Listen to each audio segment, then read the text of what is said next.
right, so welcome to Math 409 problem solving. This is lecture 18. And what I want to do, since this is a class that is supposed to be a capstone class, to make sure that there are certain things that you have seen before you leave Williams College as a math major, or at least as somebody who takes high-level math classes. And it is the fundamental theorem of calculus. So when I used to give blood or whatnot, to make sure that I was able to leave, I would see, can I quickly reprove the fundamental theorem of calculus? And if I had trouble, if I had to pause, then I would know, okay, I'm still too woozy to go out and I will wait a little bit longer. You have to know and have to see at least one point in your life the proof of the fundamental theorem of calculus.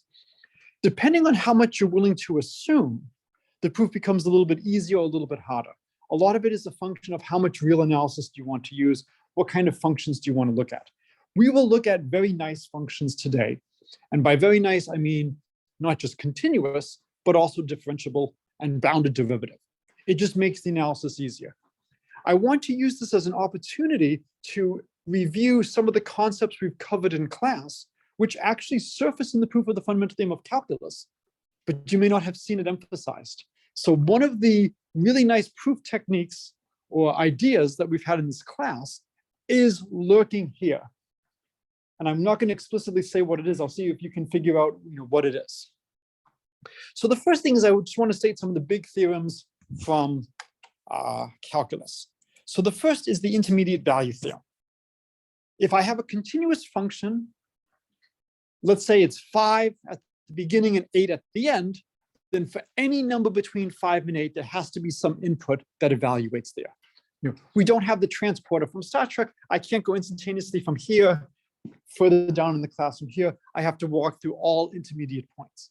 I may go above 8, I may go below 5, I don't know, but I have to hit every point between 5 and 8. Right? You can prove this rigorously. You're looking at sequences and whatnot. I'm not going to bother doing that. Out of curiosity, how many people here have not taken a real analysis class? Okay, right now. Okay, so by the end of the semester, you should be able to prove that the intermediate value theorem is true. If not, we will just assume for now this is one of the no-shit theorems, that of course this is true, and we can just use this. The next is Rolle's theorem, which is a special case of the mean value theorem. So you could prove Rolle and then get the mean value theorem as an immediate consequence, or you can just do mean value directly. And the mean value theorem can be summed up as follows. If you have a continuous differentiable function and you look at the average speed, then at some point in time, your instantaneous speed equals your average speed. And again, this is another no shit theorem. Imagine you're always traveling at 50 miles per hour. Must your average speed be 50 miles per hour at some point? Yes, what point? Every point. So unfortunately, in general, these theorems are not constructed. They just say something exists. They don't tell you how to find it. Imagine your speed is always greater than 50 miles per hour. Is it possible that your average speed could be 50? No. What if your speed is always less than 50? No. So either your speed is always 50, or at some point you're traveling above 50, and at some point you're traveling below 50. What can you now use? So if at some point you're traveling above 50 miles per hour, and at another point you're traveling below 50 miles per hour, what must be true? Intermediate value theorem says at some point you must be traveling at 50 miles per hour. So the mean value theorem is a nice consequence of the intermediate value theorem. As a nice exercise, prove the mean value theorem from the special case Rolle's theorem, which is the special case when f of a equals f of b equals 0. So that if you start at 0 and end at 0, at some point in time you're at rest. And it turns out that if you can do that by doing a nice change of variables, you actually get the mean value theorem in general. All right. So what is the fundamental calculus? So fundamental theorem of calculus.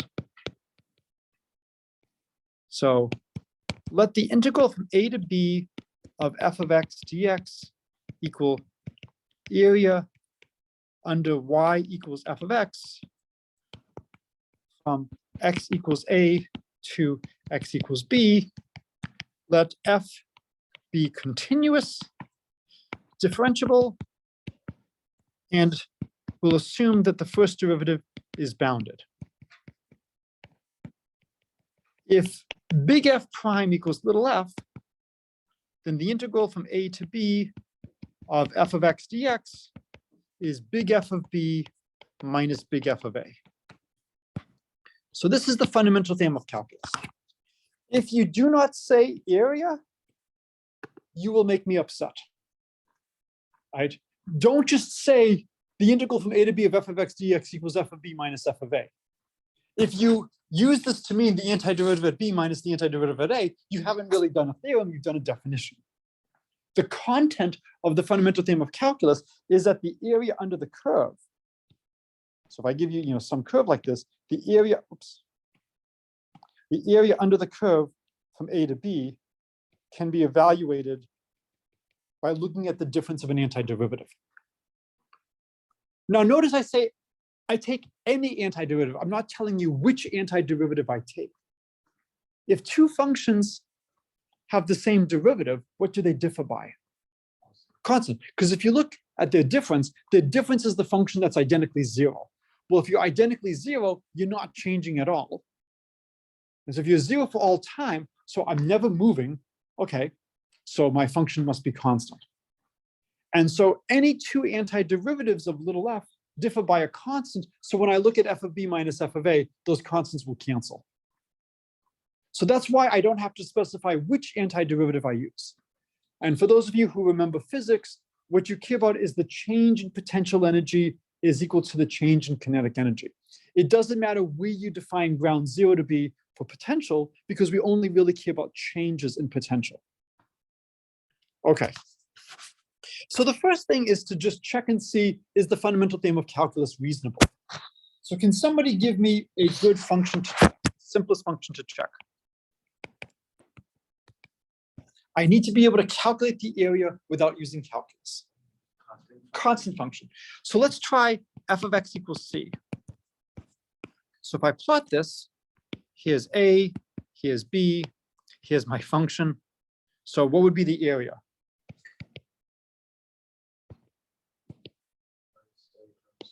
B minus a times c. So f of x equals c. Can somebody give me an antiderivative and be nice to me? What's your antiderivative? Cx, right? There's no need to add a constant to it. So if we look at f of b minus f of a, we get cb minus ca. And because you have c on the right, I'll factor it this way as b minus a times c. And so we have proven the fundamental theorem of calculus in the special case of a constant function. What's the next function we can try? Linear. So let's try f of x equals x.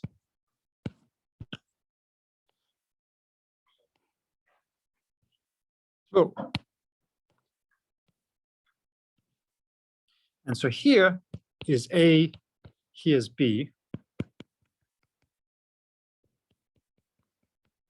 How would we find the area under the curve?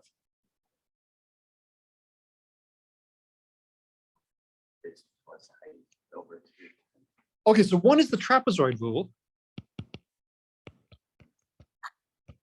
It's 1/2 the average of the two bases. And then what's the height? B minus a. So you get 1/2 b squared minus 1/2 a squared. If you forget the trapezoid rule, there's another way to find the area. How can you find the area? Decomposed into a rectangle or a triangle. A rectangle and a triangle? Or I guess there's a way. By cutting the first intersection like horizontally. I think it's an easier way.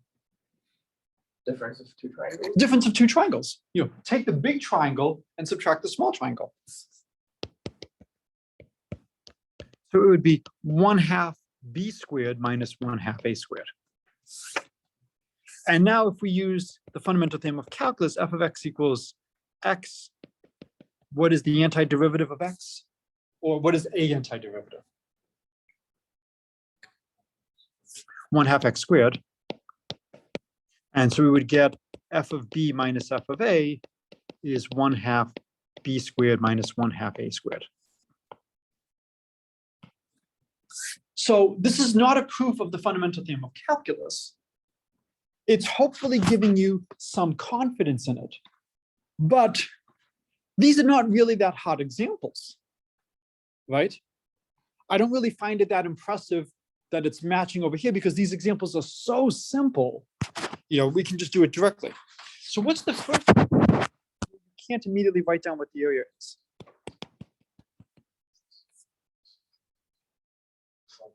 Quadratic. So f of x is x squared.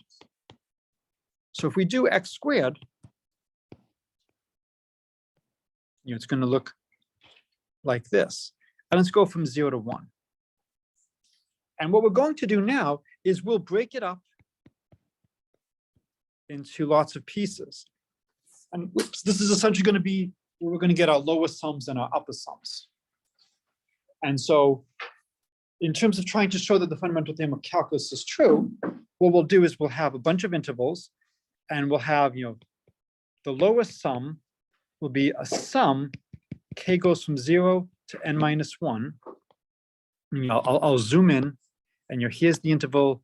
Here is k over n. Here's k plus 1 over n. And then for the lowest sum, it's going to be f of k over n. So this point is going to be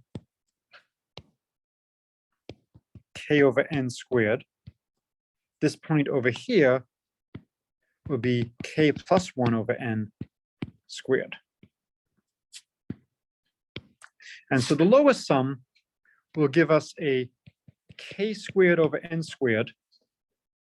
And then what's the thickness of each of these? 1 over n. And then the upper sum will be a sum k goes from 0 to n minus 1. And now we'll have a k plus 1 squared over n squared times 1 over n. So the difference is the green one starts off at 0 and then goes all the way up to n minus 1. This one starts at 1 and goes all the way up to n. So the difference is the last term, which is n squared over n squared times 1 over n, which goes to 0. So the difference between the upper and the lower sum tends to 0. So we need to just compute the lowest sum.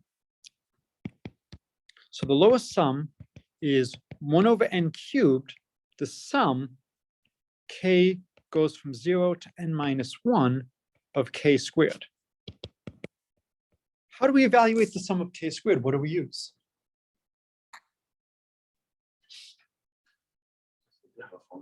Yeah, we proved by induction these power sums. Here's one of the applications. So how many of you actually did stuff like this in your calculus classes, using power sums to justify or to build intuition for the fundamental theorem of calculus?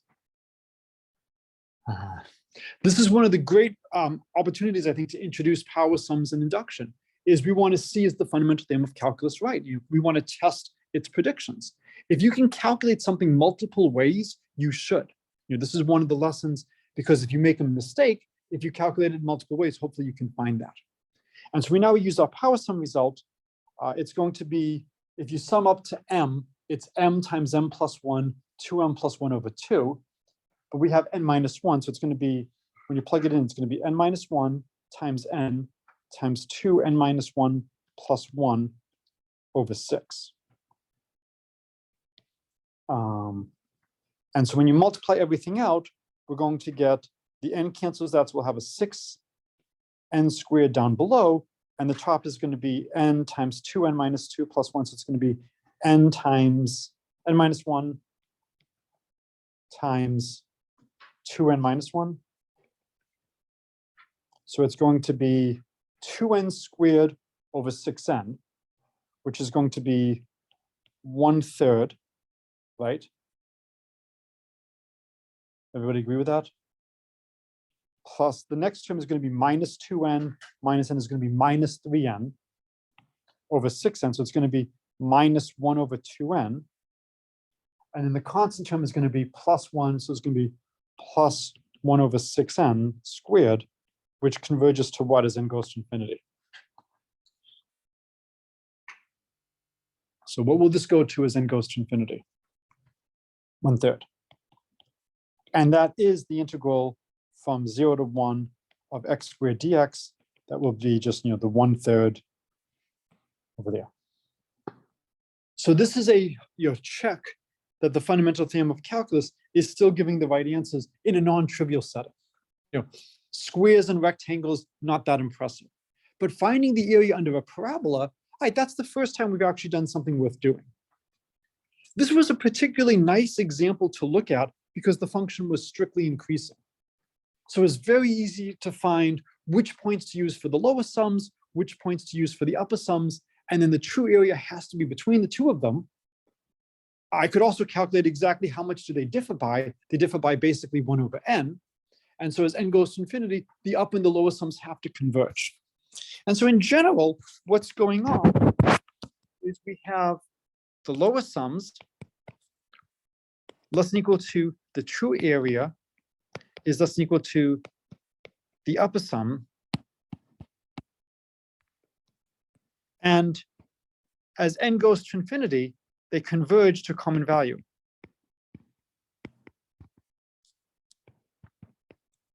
And what is the only thing that that common value can be? So the lower sum is always less than equal to the true area. The upper sum is always greater than equal to the true area. If they converge, what do they have to converge to? True area. Now, it's not necessarily the case that the lower sums are strictly increasing. And it's not necessarily the case that the upper sums are strictly decreasing. Well, you can even weaken it. It's not necessarily the case that the lower sums never decrease. If you look at not going from n points to n plus 1 points to n plus 2 points, but if you go by powers of 2, 2 points, 4 points, 8 points, 16 points, then you have results like this. But if you just go 1, 2, 3, 4, you could have the lower sums get smaller and then gets larger. So it's a little bit better to break things up by using powers of 2. So if you've taken a real analysis course, this is a nice subtlety. If you take powers of 2, it just makes some of the analysis a little bit easier. So our goal is to calculate the lower sums and the upper sums and show that they converge. So let's look at what's going on a specific subinterval. So here is k over n. Here's k plus 1 over n. I'm going to assume my function is on 0, 1. Let me keep life nice. And maybe my function looks something like this.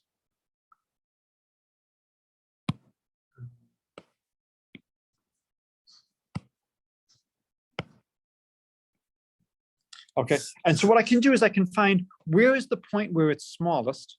I'll call that L sub k, because I'm in the interval xk to xk plus 1. Where's the function largest? I'll call that U sub k. There could be more than one such point, and I'll use this to get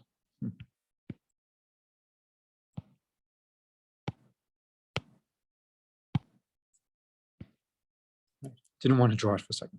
So I use that to get my upper sum box. I'll use this to get my lower sum box. And clearly, we have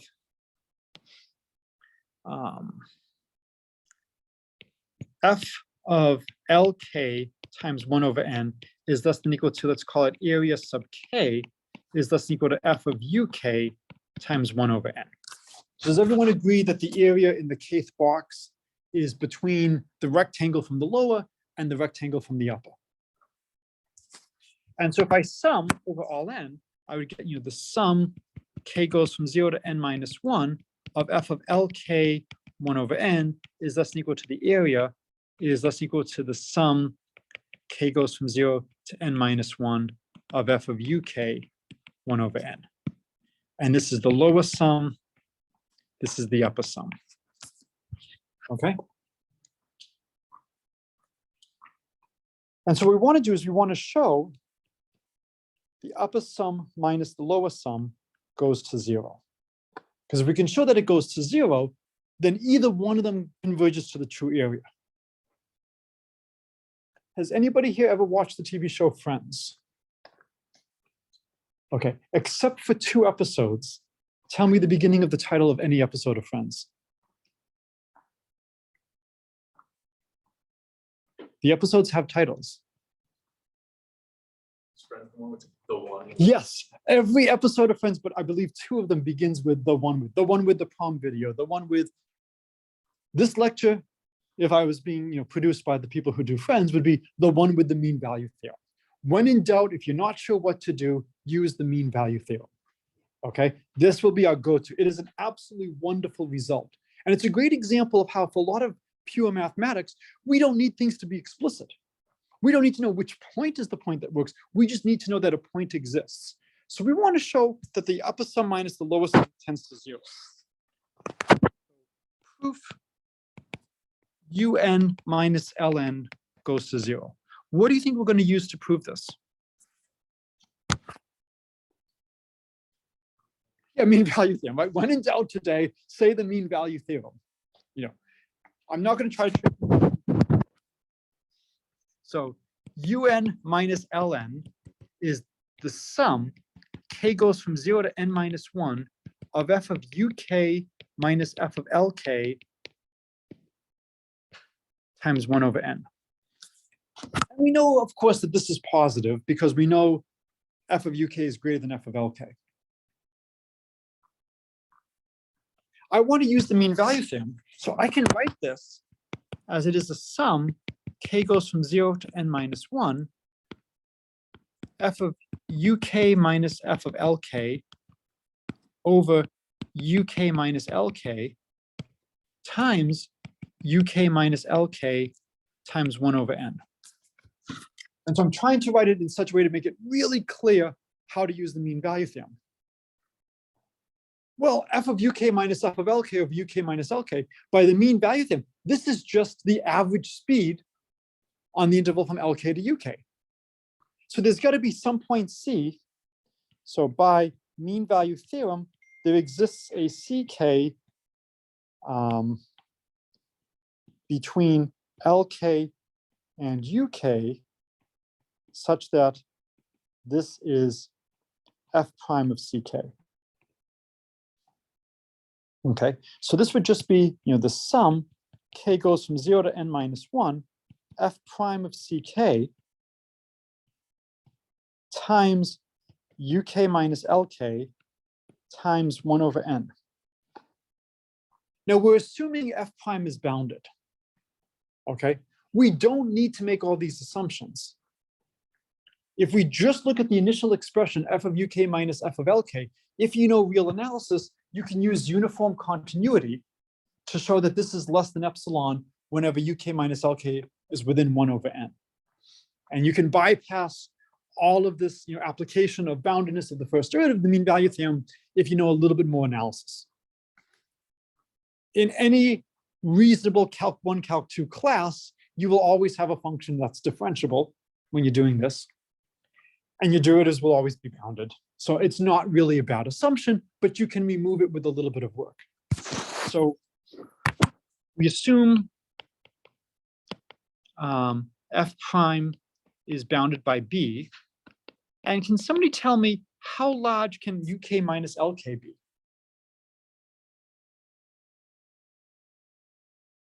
B over n. I'm sorry? B over n. Not b over n. I've got uk minus lk. So if you go back, your uk and lk live in this interval. So what's the maximum distance from lk to uk? 1 over n, right? So we have to be a little bit careful. You might think the sum is small because we have a 1 over n, but we have n terms in the sum.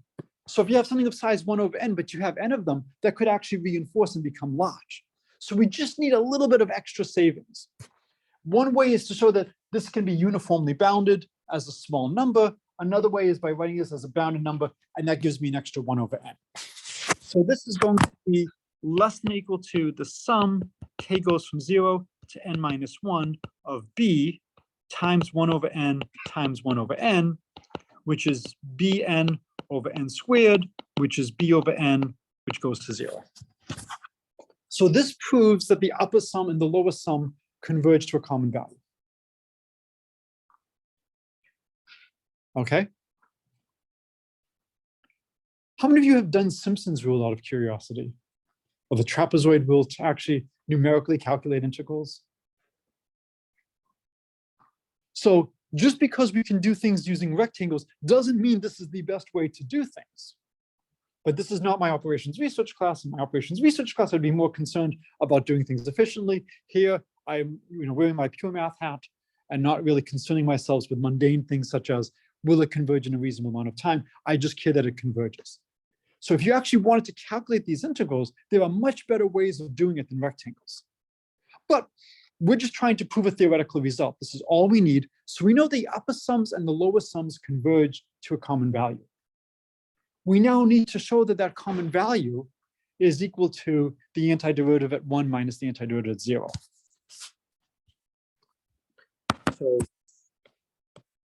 So claim the lower sum and the upper sum converge to f of 1 minus f of 0 with big F prime equals little f. What do you think we're going to use to prove this? Mean value theorem, right? This is the lecture, the one with the mean value theorem, right? So when in doubt, we need to use the mean value theorem. When you're using the mean value theorem, what inputs do you need?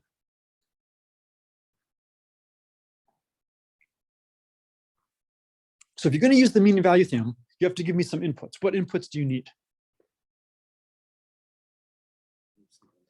Oh, you need an interval. What else do you need? You need one other thing. A function, right? It sounds a little bit silly to be emphasizing this, but for a lot of these problems, just write down, what do I need to do? When we're doing the pigeonhole principle, what do we need? Pigeons and boxes, right? So I need a function and an interval. So in my interval,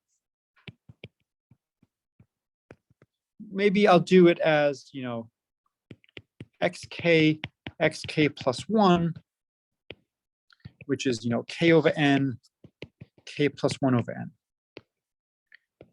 And for my function, any thoughts on what function I should use? Big F. We've already used the mean value theorem with little f. Now we did it with a different interval. We did it with the interval LK, UK. Let's try big F. And its derivative is just little f. So by the mean value theorem, f of xk plus 1 minus f of xk is f prime, big F prime, at some point. I think we already used the letter C on the previous page. Yes, did we use a C already? Yeah, we used point CK, so I can't use the same point. Could I use D? Well, with derivatives, I don't really like using D. I'll use maybe P for point times xk plus 1 minus xk. Well, let's simplify things a little bit. So this is f of xk plus 1 minus f of xk is f at some point pk. What's xk plus 1 minus xk? 1 over n. And pk is in xk plus 1. So now if I sum, k goes from 0 to n minus 1 of f of xk plus 1 minus f of xk, this is going to be the sum, k goes from 0 to n minus 1 of f of pk times 1 over n. Can somebody tell me what is the sum on the left equal to?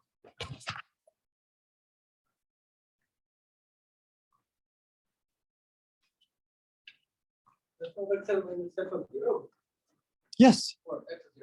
Yeah. Does everyone see that this is a telescoping sum? let me.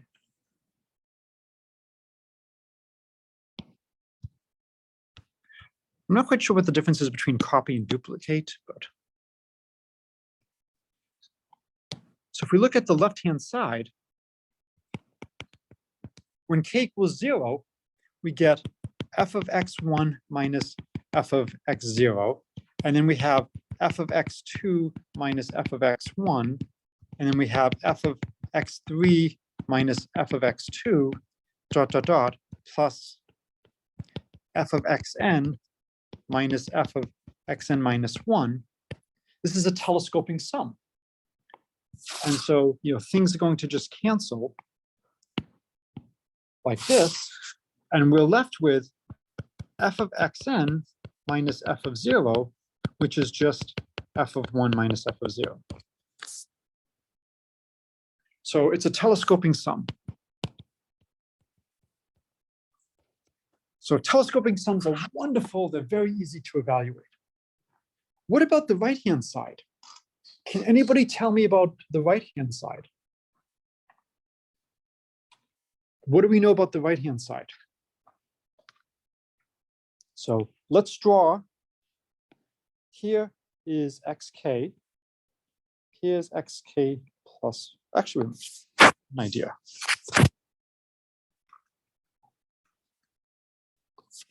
We actually have a picture already. Right? So let me steal this picture.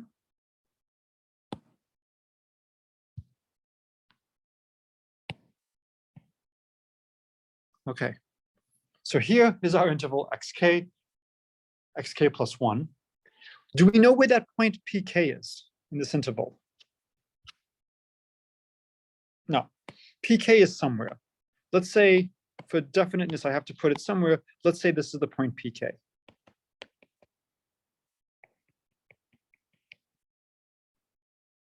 What can you tell me about f of pk times 1 over n?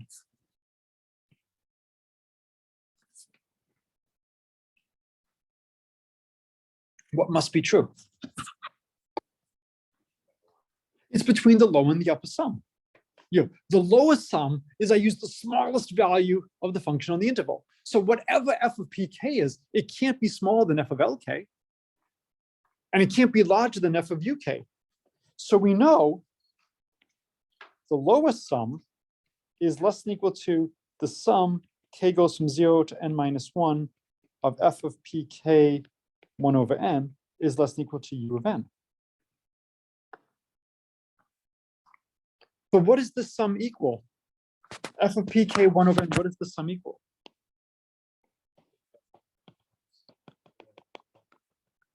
So we know the following.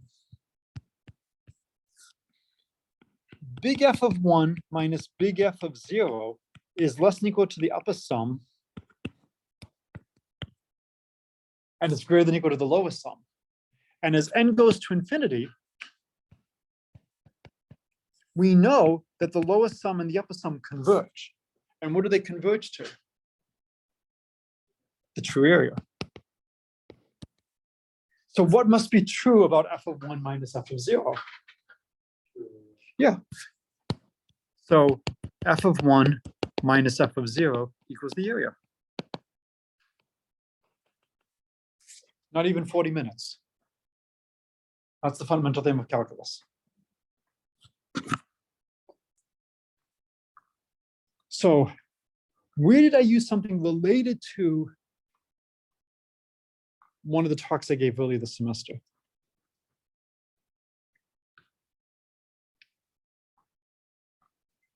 It's a little subtle, but I want to really highlight.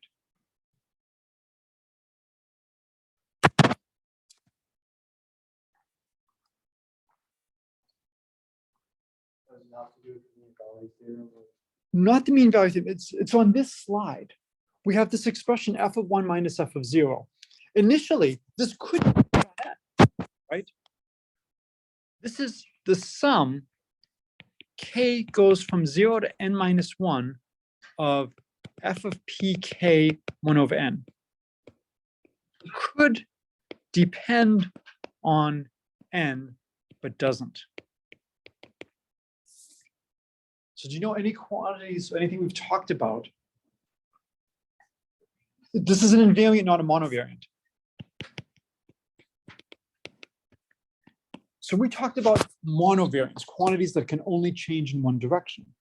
What's really going on in the proof of the fundamental theorem of calculus is there's an invariant lurking in the problem, f of 1 minus f of 0. We're writing it as a sum of f of pk 1 over n. But no matter what n we take, that sum always has the same values. So maybe better notation is maybe write pk as pk colon n. Why might colon n be better?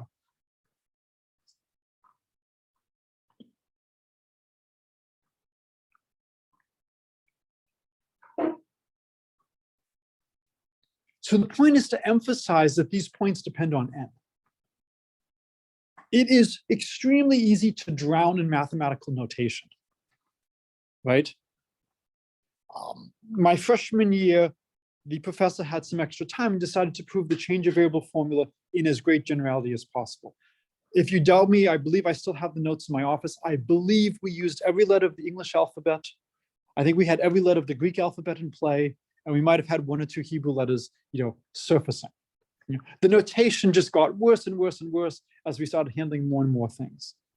I love a lot of Dr. Seuss's stories. I love On Beyond Z, where he introduces more letters of the alphabet, which could be useful in some situations. You really want to think about what's going on. And a lot of times people say, look, everybody knows what we're doing. It's clear where things live. So to simplify notation, we're not going to emphasize and we're not going to put this on. And we do this all the time. And for the most part, I think we do it for good reasons. If you have your formulas so cluttered, it's going to take you a long time to pass. Well, what's going on here is we fixed an n, and the points pk depend on n.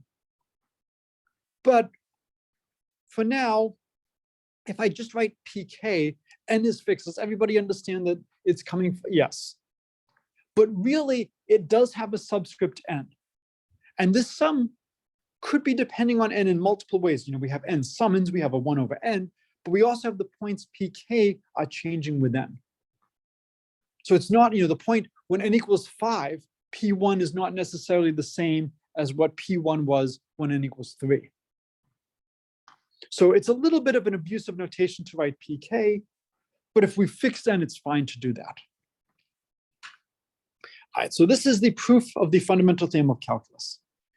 Any questions about this?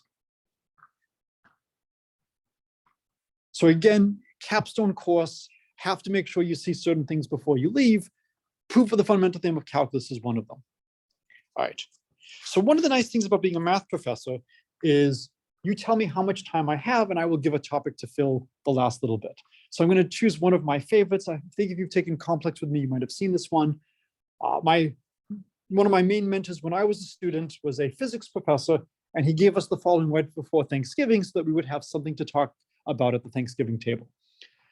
Most of us do not have a household where this is an appropriate conversation, but it was a beautiful idea, and it's a wonderful application of how a physicist plays fast and loose with math.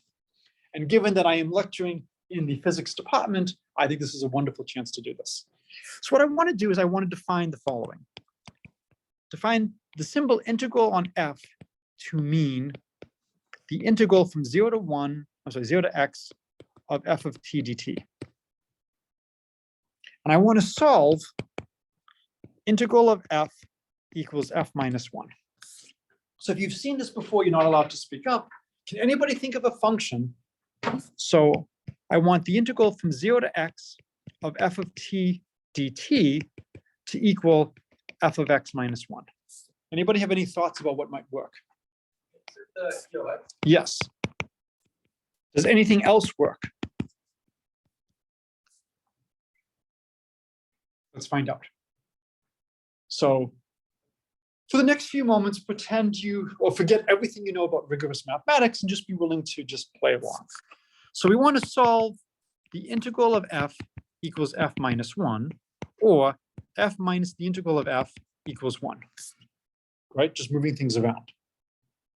So this is the same as 1 minus integral acting on f equals 1. right? So this is the same as f is equal to 1 minus integral inverse acting on 1. You know, I apply the operator 1 minus integral inverse. Does anybody know how you expand 1 minus integral inverse? Geometric series. Yeah, geometric series, you know, 1 minus r inverse is 1 plus r squared. So this becomes f is equal to 1 plus integral plus integral integral plus integral integral integral plus dot dot dot acting on 1. All right, let's do it term by term. What's 1 acting on 1? 1. Then we have the integral of 1. Then we have the integral acting on the integral of 1, and so on and so on. Well, what's the integral of 1? We integrate from 0 to x. So the integral of 1 is, I'm sorry, the integral of 1 is, when we integrate from 0 to x, we just get x. Now, the integral of 1 is x. Now we integrate x from 0 to 1. What do we get? Yes, but I want you to say it in a different way. I don't want you to say 1/2 x squared. 1 over 2 factorial x squared. So I'll go back and retroactively write that as x over 1 factorial. Now, for the next one, we have integral of integral of integral. Well, integral of integral is x squared over 2 factorial. When we integrate that, we get x cubed over 3 factorial. And this is just e to the x. And I will put a giant question mark in here. Is this a proof? Okay, so you may stay a math major. Yeah, this is, you know, if you feel that this is a proof, wonderful location, you can get amnesty, just go down the hall, knock on one of the doors. They will, you know, easily take you in. Why is this not a proof?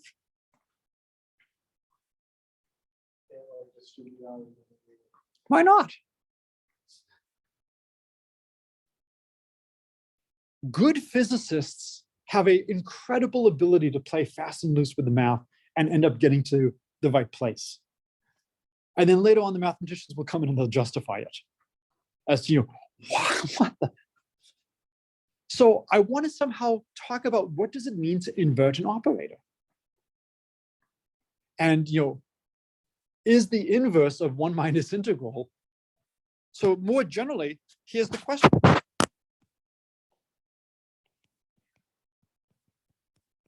If I have, I'll call identity minus A inverse, does that equal identity plus A squared plus A cubed plus dot dot dot?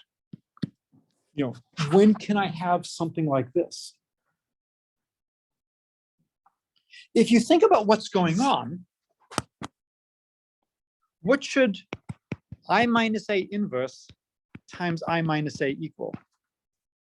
Or actually, let's do it the other way around. What should this equal? Should be the identity. So consider I minus A times I plus A squared plus A cubed plus dot dot dot. Well, if I multiply by I get I plus A squared plus A cubed plus dot dot dot. If I multiply by minus A squared minus A cubed minus dot dot dot, maybe everything cancels.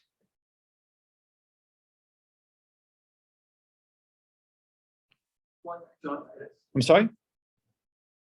There should be one higher power. But we have the sum going off to infinity. So as the sum is going off to infinity, they should cancel. And so this opens up a tremendous number of great questions that you can ask. Can you define a space where on this space, the operator 1 minus A has as its inverse 1 plus A squared plus A cubed? So the first thing that's necessary is we want the sum to converge.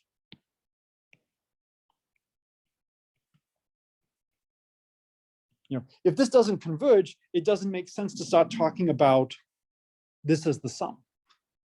And that this is the inverse of 1 minus a inverse. It turns out you really can make this argument rigorous. And the whole point of this is that sometimes when you start off with your fun little problem, when you try to solve it, it opens up some wonderful questions. And how do I make all this rigorous? This is where a lot of these abstract spaces that we start looking at, if you go far enough and take functional analysis or whatnot, why are we looking at spaces with all these different properties? Well, when you have all these different properties, you can actually justify a lot of stuff like this. All right, so this is a good place to stop. Let me just stop recording for a second.